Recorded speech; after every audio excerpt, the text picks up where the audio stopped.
dukomera amashi pasiteri wa hano.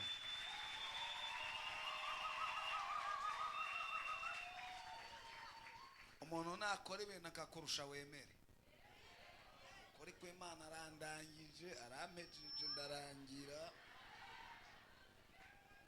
ndemeye sinzi kuririmba nzi gutamba. Mwana nanjye ndakurusha gutamba.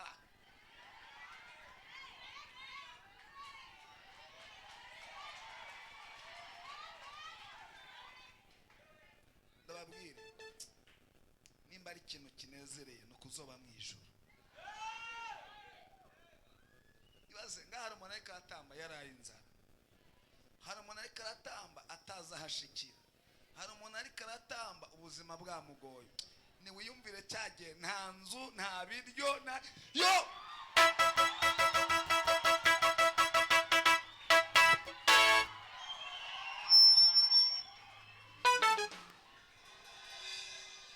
nukuri kw'Imana. Reka twumvikane, ureke ubusambanyi, ureke akaboregwe, ureke na bya bishano mutanga, naba usanga barimo babitanga. Ibintu byo mu ijuru ntuzu bihombe.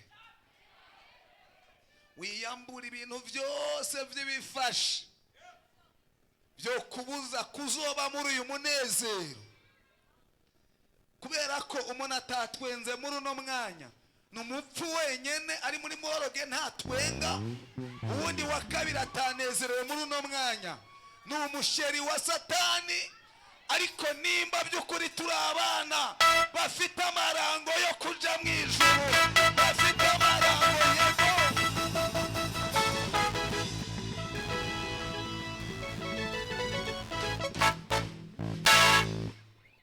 Abaririmbyi korale y'abaririmbyi y'ugwaruka gusa abajene, mumbabarire mutambuke muze hano nanje ndumujene.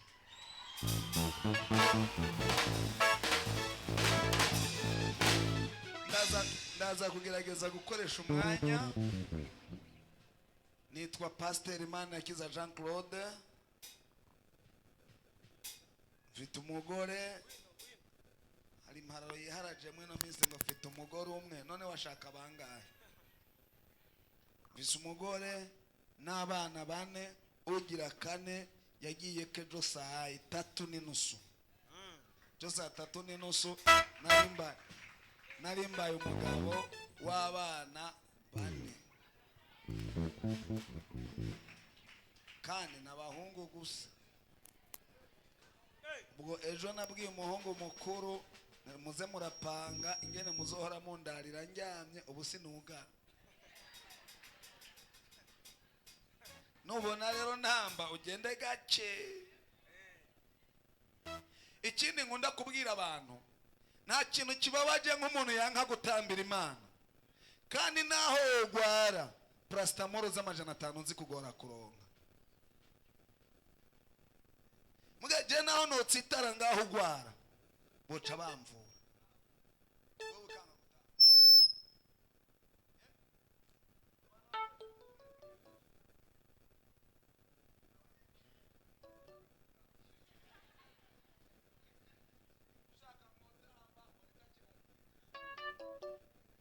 Hari ikintu abantu bigira ngo ni abasirimu muri ibi bintu by'Imana, akazana ubusirimu ngo ntatamba undusha ubusirimu wewe. Niba ndi umwungere nkaba ndi umukozi wa Kristo, bosi w'aba bosi, umva hari ibintu bitatu umwungere ashoboye udashoboye. Kubera ko umuntu mubwira ngo ashoboye udashoboye. Bitatu jewe nshoboye wewe udashoboye, mwungere wanyu ashoboye wewe udashoboye. Reka mbabwire icyambere ashoboye udashoboye. Naho kubaka pisine wanyu ni wo kwibatiza, naho ujya mu kitembagazayo bovuga kuri kuroga, ariko ni wo kwibatiza. Arabishoboye ntabishoboye? Arabishoboye ntabishoboye? Ngo mbabwire ikintu dushoboye wowe udashoboye. Uzi uyu mukobwa uyu bavyumvikaniye n'uyu muhungu bagakundana, abavyeyi bagaca bavyemera ngo turavyemeye, muri komine bakavyemera, nkaca mpagarara ngaha nyene nisunze ububasha mpabwa n'ijambo ry'Imana, ndabagize umugabo n'umugore, baca bagenda bakabana nk'umugabo n'umugore, wewe niwo bihindura, kandi mwijuru baca bashirako kashe ngo biremewe. Ariko nako tukabarushije mwemere. Icya gatatu, umuntu wawe nubwo yopfa hanyuma bakajya kumuhamba nta pasiteri yahageze, bavuga ko ari igipagani. Ako karagiyeyo. Abana b'Imana ntimuze kuntwengaje, umve ndababwiza ukuri ngene tubigenza. Nubundi aho mwarepeteye siho narindi, ntagire umuntu agutwenga nimwarepetanye.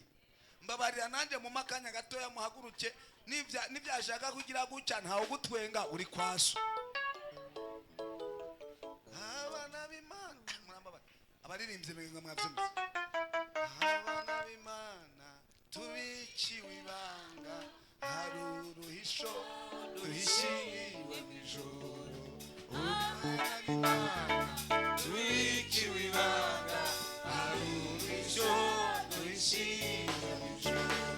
Ubwo tuzasa ikurahishuka, inacho gituma abisi batatuzi bakabonekura, kuba mu mirima yateze rimwe na rimwe ndetse bakatumusha no kweza bakatwitiranya, kuko dusangira ibishimbo bakatwitiranya, kuko dusangira ibyago bakabigira kenshi, baturusha n'umutunzi bakagenda mu modoka, wewe utagira n'igare, maze zibaha wowe maburi mahitse, ariko ibyacu saho bizira, hari igihe kimwe bizasobanuka byose. Abana b'Imana bahangana bate, barateteka ihorere, numva bihorera kumubaza Yesu, numva imirindi yeragarute, nzamwihangana aje kumurahura.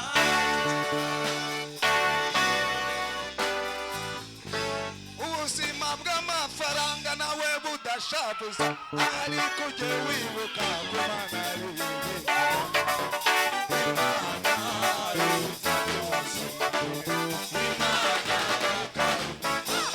ari ugiye kwigendera ukabona y'umuntu wabari wasengera abavuga. Imana iruta byose.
twese oya mwese da twese tugire gutya ubwo turaguye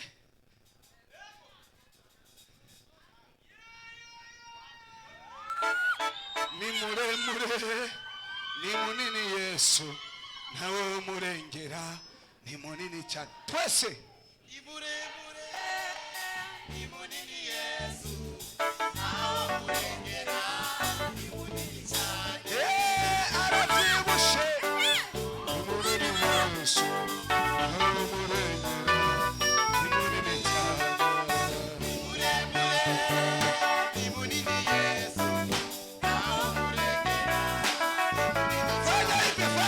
fanya hivi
ndashaka mumfashe turirimbe indirimbo imwe tuja mu ijambo numvise Imana izanye hano muri jewe ntawuzi ko yobije kubera jewe erega hano aho twagomba tugaca dutaha Yesu yamaze kubyumva indirimbo y'198 fata kanikiza wihagararire n'ukuri kandi nta birebere bujya niko ibintu by'Imana bimeze je nasanze binagoye hari gihe wohagarara ugasanga igitangaza cyawe kiri mu guhagarara nuko nasanze ibi bintu by'Imana bimeze kandi ibi bintu nta buhinga bubamwo hari aho umuntu akubwira kugorora ukuboko utakugorora ugasanga byagiriyemo nakunze Imana kwa muganga kugira bakuvure hari akantu babanza bakagucumita kandi ni gatoya ariko karababaza ariko Yesu uzawumva ari karakopera ukabona ibishano biko birasohoka nta kubabaza kora ko umuntu mubwire ngo Yesu nta kubabaza umuhungu arakubwira ngo araguhevye ugasanga niwe yari yarakuzibiriye umugisha kubera ko Yesu atakubabaza akabakuzaniye uwawe atakubabaza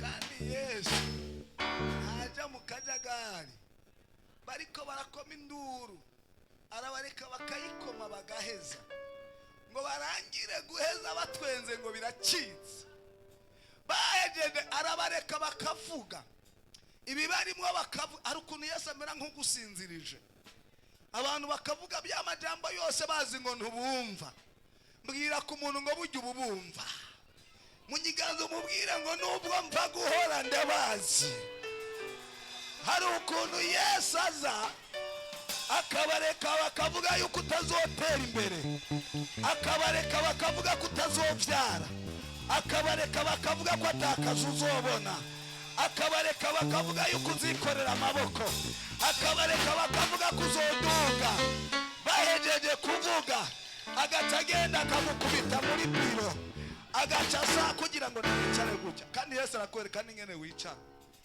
agaca akubwira ngo wicare gutya, agaca abwira ba bandi bari barakuvuze bose bagahita murengane hano, bose bagahita ngo felicitation mwakiye ha mukayimiyo. Hari igihe baraba nkaho utababona kuko wibutse ibyo bapfa.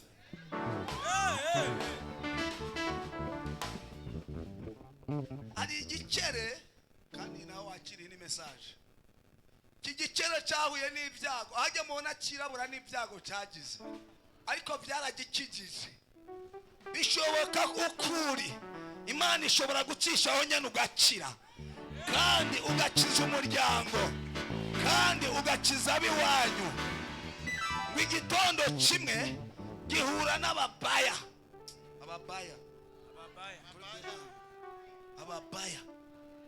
ngo gihura n'ababaya bakitegereje amaherehere, baravuga ngo ntubereye kubana n'abantu, dufite umugambi wo kugutema tukakwica tukagukura mu bantu. Igikere kirababwira ati ntimubona ibi biherehere mubona ngaha, abana bagejeje gutema sinacitse, ntabwo nubwo mwobigeza ntabwo byoshoboka. Hari abantu bagiye kubigeza basange bidashoboka, basange bidashoboka. Mugizi wa nawe arakibwira ngo niba bo baraguhushije, jewe mfite ibihano bitatu, mwerera ku muntu muri kumubwira ngo muri ibyo bihano bitatu harimo inyishu yanje. Akigeza ubwa kabiri arakibwira ati jewe ngira ndagutema umuriro. Igikere tiyo gica kizungagiza igisusu ti yes. Ataho rero aho narinda nahakumbuye nabuzunjanayo, hamwe wohangeza no kwitura ineza no guhezagira, mbabarira unyereke umuriro uri kurakunterereyo. Uri karakigirira nabi ariko sha baraguhenze. Reka nkubwire ikindi kintu kiraza kukubabaza. Bati hajya hepfo hari uruzi, atugoruzi niko ngomba nje kugutamwo ndaguhambeyo. Igikere kirabwira shebuja ataho rero mbabarira upfa umuntu mu muriro cyangwa nteme, kuko mu mazi ibyo nibyo byananiye, nibyo n'abandi batagejeje kuko babigeza na campa. Urupfu rwanje rero rurageze, mbabarira utanyica. Aleluya. Agatima cy'igikere kavuga ati wamufata akanterera muri arya mazi. Nagira ndakubwire ngo humura, humura, humura, humura, humura. Rurya ruzi rwatwaye abandi, ariko wowe ntirugutwara. Hepfo ya rurya ruzi hari amasoko abiri, hepfo ya rurya ruzi hari amasoko abiri, hari amasoko abiri. Nyinginga ndakubwira ayo masoko, nyinginga ndakubwira ayo masoko. Aba bantu barahari cyangwa batashe, barahari cyangwa batashe. Hirya ya rya suri ry'uruzi, hirya ya bijya bigeragezo by'intambara. Yego, yego, yego, yego, yego, yego, yego, yego, yego. Hariya hirya yaho, hirya ya rya ruzi, hirya ya ririya soko, hirya ya za ntambara, hirya ya za ndwara, hirya ya kagasuzuguro hariho amasoko abiri, hariho amasoko abiri, hariho amasoko abiri, hariho amasoko abiri, hariho amasoko abiri. Umva aya masoko abiri, iryo haruguru ni ryakama, iryo hepfo rizotutubiza. Iryo hepfo ni ryakama, iryo haruguru rizotutubiza. Wari kuba wabyumvise wahanurira abantu babiri ukababwira ngo utahane aya masoko. Imana iguye ku mafaranga, ntukabura amafaranga iteraniro ryateranye. Yesu aguye ku mahera. Noneho cya gikere wa muntu aritonda. Yego.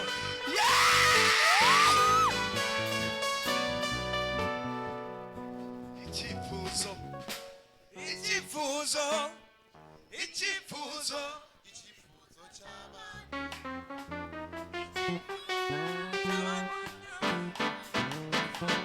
bari inkambi y'abana b'abantu bari bazi ugiye gukorwa neza baracyahe ku ijuru ritabaye bose bose babireba uzashimana bose babireba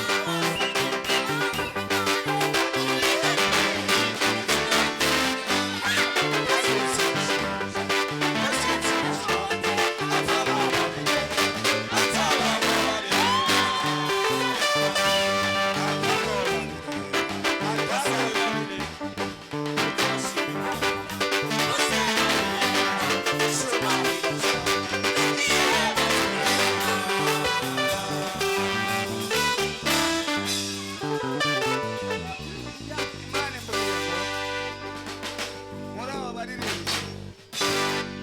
baririmbyi hari umukobwa yari amaze guhemukirwa n'abahungu bane muri mwebwe simuvuga kuko Yesu yamunyeretse ariko Imana ikuzaniye amahirwe yawe hari sede ya kabiri ubuzima bwawe hari sede ya kabiri Imana yaguteguriye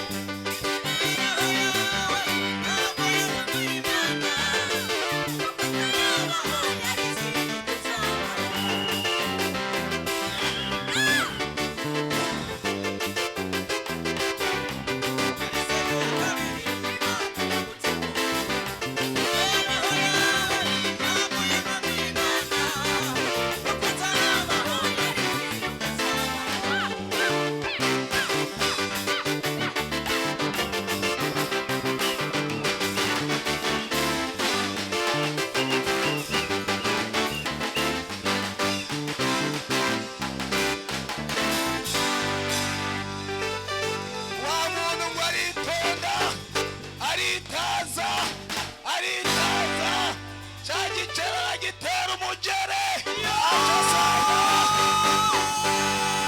asanga yagishyize mu mugisha wacu ngo kigereyo kijya kirahindukira buke buke azambagize ngo wa ikindi hariya Vatikanimu ikindi hirya nga felicitasiyo ikindi haruguru uratsinze wa muntu uti biragenda bite cya gikere gihagarara ku mazi kirakibwira ngo nubwo bibabaza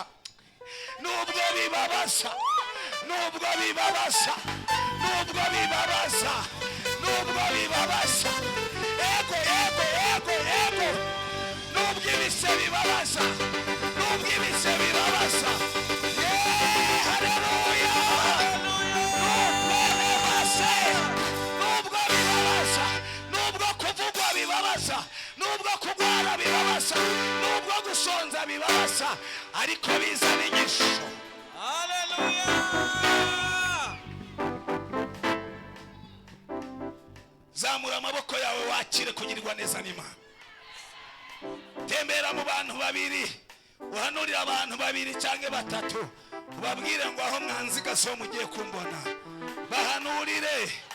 bahanurire biyemere ko bera nk'ubiyemera ko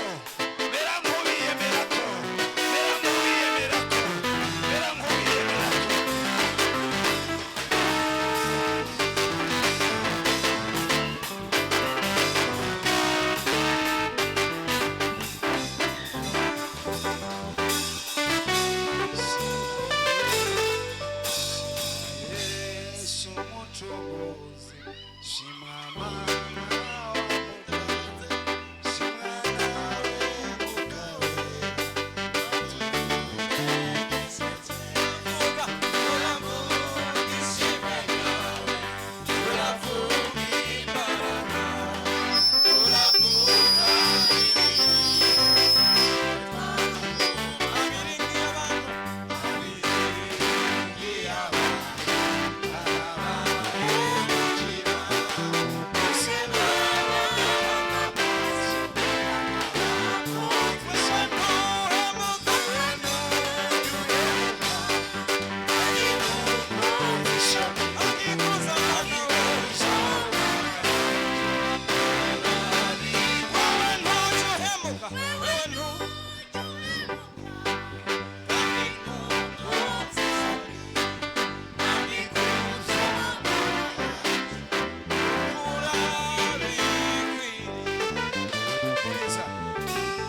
gutya ishengero rigire gutya kuri kugira ubwoba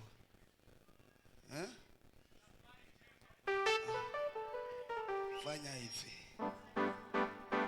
niko nasema pepe ya kanisa la Mungu waambie eti mimi nataka kuvuka nataka kuvuka.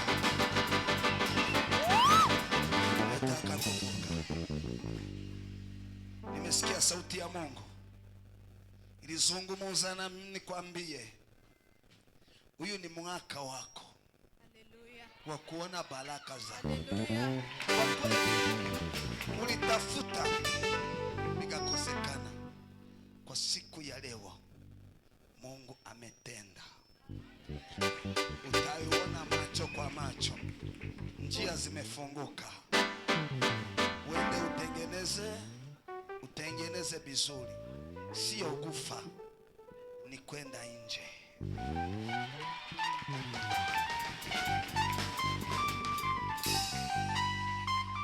Mungu akubariki sana. Tena felicitation. Indirimbo ni indirimbo itamenyerewe cyane. Ndaje ndababwire teme y'ijambo twaryohewe. Ariko murabizi ko ari ukubohoka, gukira no kubohoka. Ni indirimbo itamenyerewe ariko iririmbwa nk'indirimbo y'amajana 201 ni kujya nyene nta gihinduka. Indirimbo y'amajana 201 nimba muyizi muvuze gitari kujya nyene nta kintu na kimwe gihinduka ko ni irya nyene. Murayizi indirimbo y'amajana 201 Juje kuwana barikiwa sana. Nuko nyene tuyiririmba batuvugiriza uko nyene. Nuko nyene nibavuze nuko nyene ririmbwa. Mwami wacu Yesu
reka munyemerere dukomera amashyi abaririmbyi.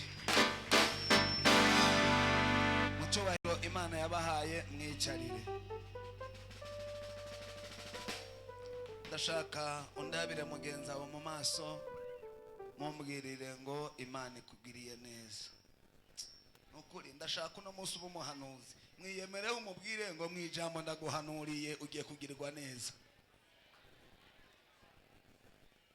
No munsi Imana yambwiye ngo nuguhanura gusa, ntabwo ndi buhanure ku muntu, ariko ndaza kukubwira witorera ibyawe, kuko ibyawe ngibi biraha, niwe uraza kubitora ubitahane, nusamara ntumbaze. Teme y'ijambo rero mfite uno munsi, haleluya, ndivuga ngo Imana ifashe ibibi byose bakugiriye ibisubije ku babikugiriye. Ntabyo wumvise? Ababaya, abarozi, uburozi bwose bakuroze Imana yabwegeranije bufite mu maboko, igira busubiza abantu bose babikurungikiye. Utemeye kubaho Imana nayo ntimwemereye kwabaho. Utemeye kutera imbere Imana nayo ntimwemereye ko atera imbere. Utemeye kugira mariage Imana nawe ntimwemereye ko abiwe bazogira mariage. Utemereye ko wiga amashure Imana nawe yase ko abiwe baga. Lotekerebo sheterebo. Ariko uwakugiriye neza nawe Imana imugiriye neza. Uwaguhezagiye nawe Imana iraguhezagiye. Icyo umuntu wese yakoze icyo ni Imana yegeranije iramusubiza. Ikibi cyose wakorewe, niba baba barakugambaniye, niba baba barakuvugavuze, niba baba barakuremeye amajambo y'urusaku, abari bari muri iyo nama Imana ibigwijije n'inshuro ndwi, nabira bibasubije, nabira bibasubije, nabira bibasubije, nabira bibasubije. Kandi umve ndakubwira uko Imana imeze. Nimba uno munsi ukwije imyaka 5 wari kuba wayivyayemwo abana babiri, Imana igushumbusha guha abana babiri, hanyuma wakuroza akakubuza kubyara, nawe Imana imuzaniye ubugumba by'imyaka 15, kubera ko ni Imana.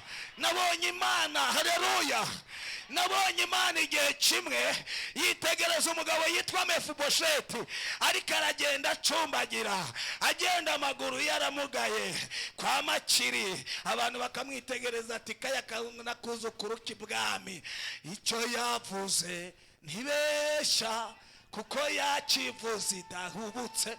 Karaba mu buzima bubi, karagogwa, karahangayika, ngo ari iki gitondo kimwe Dawidi avuye gutwara abayuda, Imana imugirira ubuntu imwongera no gutwara abanyisirayeli, kandi abanyisirayeli bari baramuraye ngo ntazobatwara.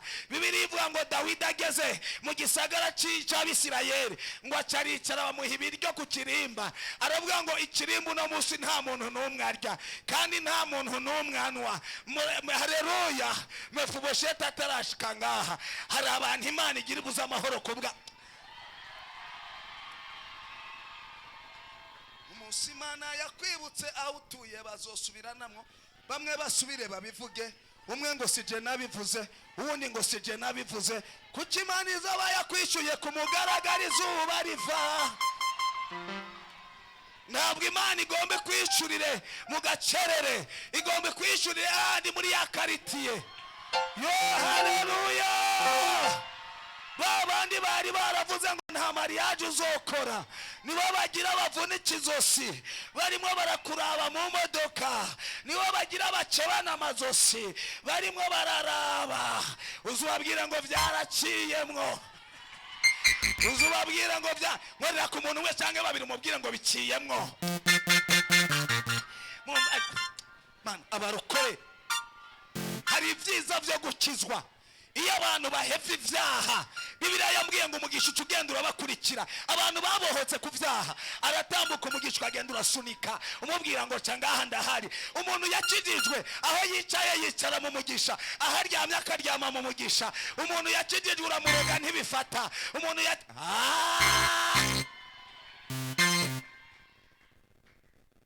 reka dusome ijambo ngiye gusenga. Birakomeye umuntu adasenga, birakomeye. ku muntu adasenga birakomeye, ku muntu adasenga birakomeye, ku muntu adasenga kuko hagiye guhagarara. Umuntu yama imbere y'Imana kuko hagiye guhagarara. Umuntu yama birakomeye, umuntu adasenga birakomeye, ku muntu adasenga birakomeye, umuntu adasenga birakomeye, umuntu adasenga kuko hagiye guhagarara.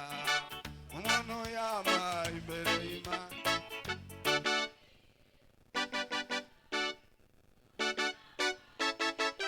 Ibintu by'abarokore wo bivamo aha numvise byanze, numvise umenga bivuga byose kube hari igihe Yesu agukoraho, Yesu agukoze kubikanya ku maso. Hari igihe nibuka Yesu, nukuri ko Imana yataba Yesu ubu ndi hari yaruguru mba ndi hari yaruguru yataba Yesu nagasura mubona tugakesha Yesu mwami wanje. Ariko tuvugana ukuri tuge guhendana, iyo abana ari mboregwa mbasa gute? Uzureka kwiyemera je nta kirori nirabamwo, ariko je nama niyumvira iyo abana ari mboregwa mbasigaye narawereye. Ariko urabona ya maso y'abana nk'urumogi n'abandi kintu nyene kiki nta n'umuntu abandamutsa. Hano urabona ndakurabye oya araba ya maso y'abana nk'urumogi. Ariko Yesu cyo nkukundira uzaho mvuka we ntahoze mvuka usanga umugabo nk'uko kwanje itabi ryaramwishe amenyo ngaho ugasanga hagiye ku bindi bice bitondako agace agenda aragira igiti gira gucya.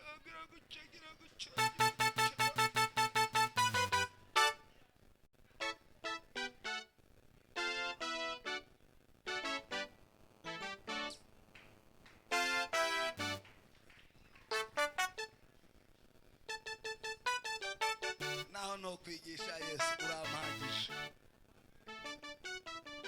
Yesu nukuri uvyumva hori warakoze. Kigisirimu niwe wakimpaye, kagasura niwe wakampaye, uhabwa icubahiro. Abo tutahendanye ko nisiza amavuta ubona ndi mubi. Yaba nari mboregwa. Ibiso biba byarapfuye amasigaye meze nka bya bihimbiri byo mwibarabara. Sikengene ndagira gucogera. Hari igihe murampagarara nkavuga ndi kumwe na Yesu ntabwo banigera ngira ndatanda.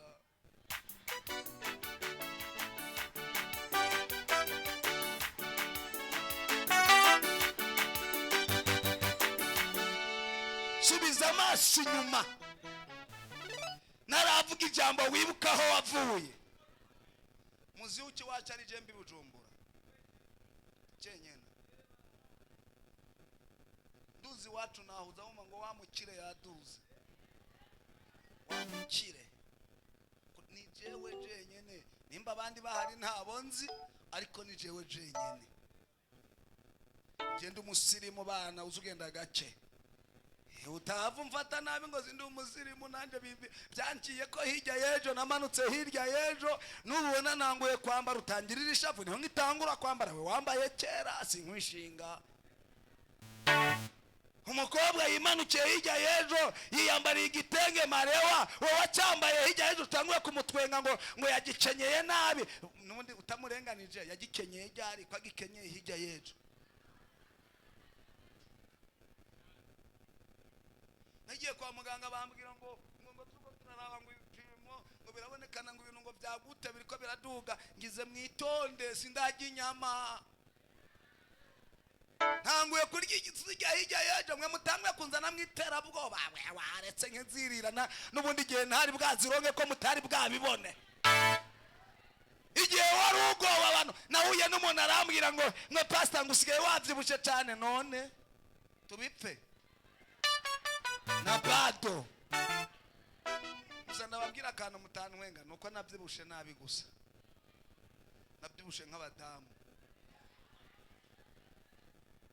naye ahandi ho Yesu no muretse. None rero abantu bashaka kumavuga ngo nagize ibisusu nka nari kumubwira Yesu ntireka hamwe nza ngaha nkabene haleluya. Erego by'ubushe n'ijwi rirahinduka haleluya. Kandi reka ndababwiza ukuri mugabo rero kubyibuha nta modoka ugira nabyo ni kibazo warindiriye. So kuba twenza Yesu agira neza. Yesu agira neza. Iyo ataba Yesu pasiteri wanyu ntiyamuhamagara kuko ntiyari kumenya sinari kwibukwa. Ariko Yesu Yesu Yesu Yesu Yesu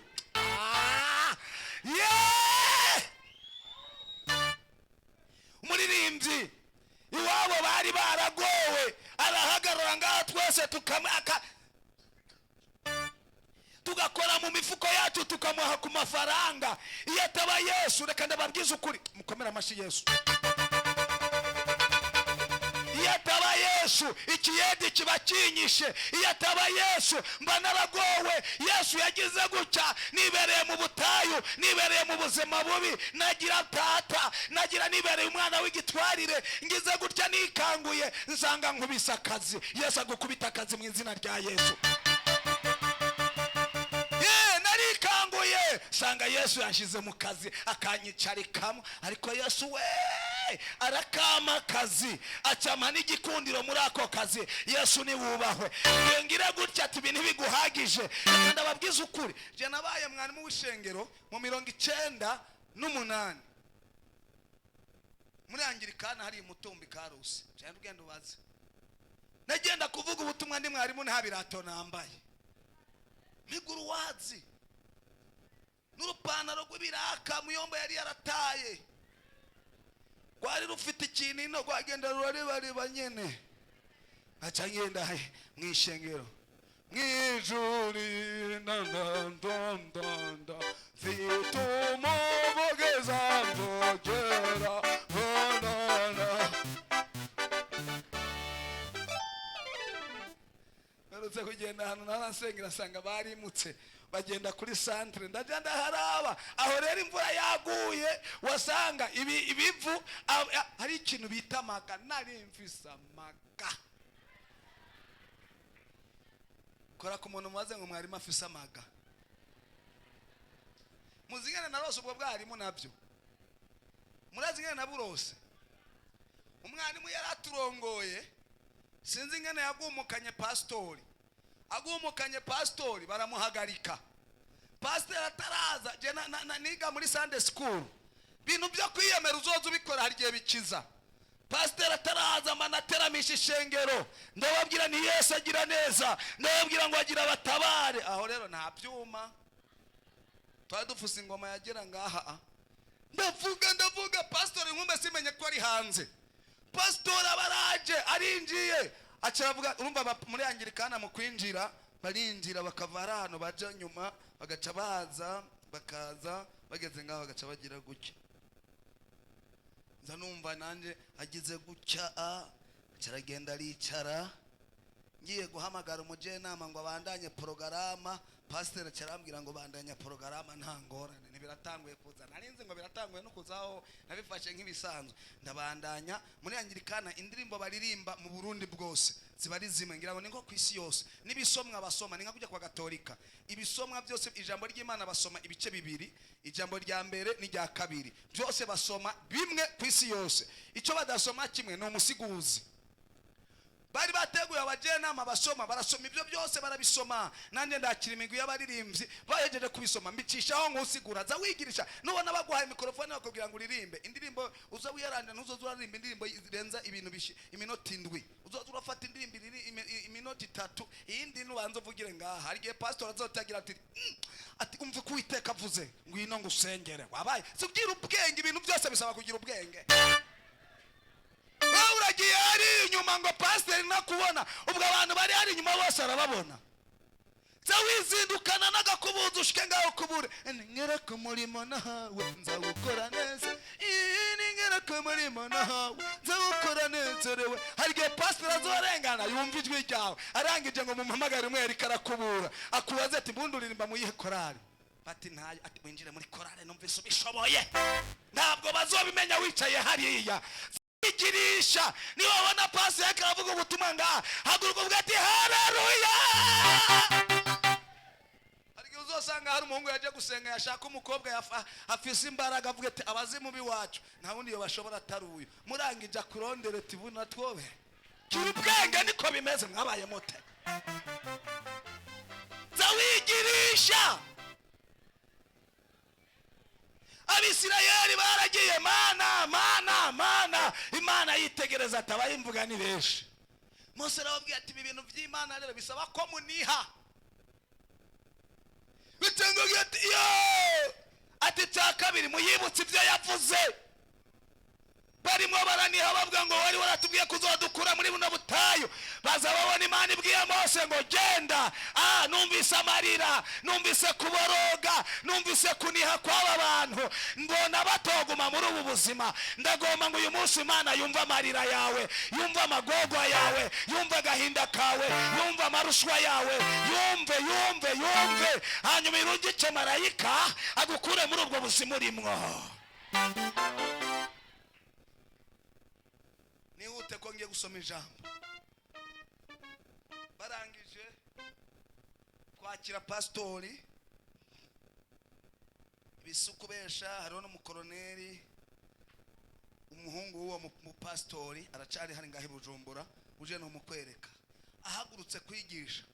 Atiravuga ati rero kubera yuko umwarimu tukimurondera, reka uyu mwana wacu n'ubundi twaramureze abe aragumye ngaha, hanyuma ejo azoje muri paruwase kugira ngo hari impuzu twazanye tuzobaha impuzu bambara. Bamugora urupira mw'abantu,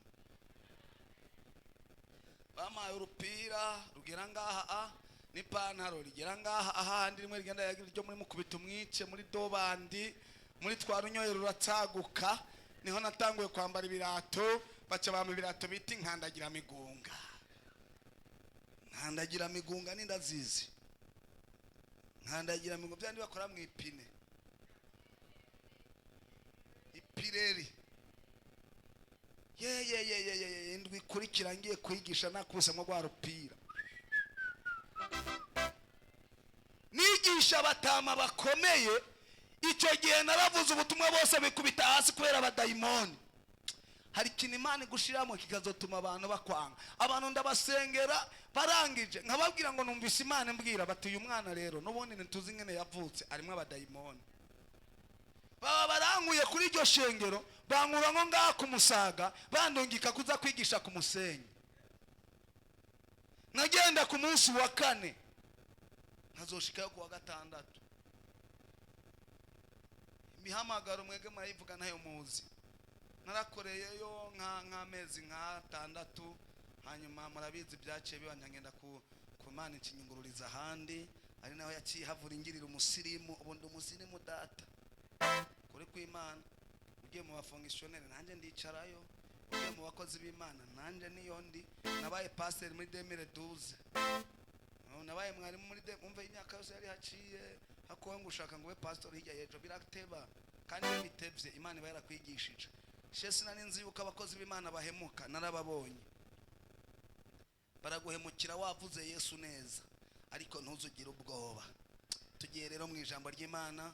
Intahe wanje ni ndende. Nababwiye ko navutse ndi umwana w'igitwarire, ibyo murabizi. Nababwiye ko nigeze kuja kwiyahura ndamwe ikirori na ntaco nabaye. Yesu yangiriye neza, kandi reka ndababwire mfise amashimwe mu myaka yose nabayeho. Ntabwo nigeze mbana na mama. 2024 mu kwezi kwa 6 niho mama wanje namuzana tubutubani Bujumbura. Ariko reka ndababwire ikintu biti bikomere. Mwari muzi byabisantima abana bagira abavyeyi, je ntabyo mfise.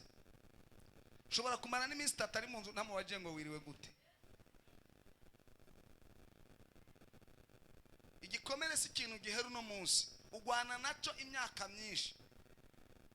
Bimusanga abana b'abahungu biciranye na ba mama bababaza byagenze gute. Nigeze kumubaza imyaka yiwanje, mbona nawe nyene ntayazi. Mbongiye kumubaza ngo ambwira uko navutse, umuntu umenga ndiko ndamukomeretsa, njamitamo kudafata umwanya munini wo kuzanda muyagisha. Yari niho yambwiye ngo abandura basengera bagakira, ngo ariko jewe sibona, kandi no kuri Imana mbabarire sindamusengera. Nzambwira abantu ngo genda mu musengere, ngumanyene numva ntinya kumusengera. ibikomere nibibi bandugu, ariko ejo narayingwanye nabyo. Jo hirya y'ejo naramubajije ntumeze gute, turaganira mugabo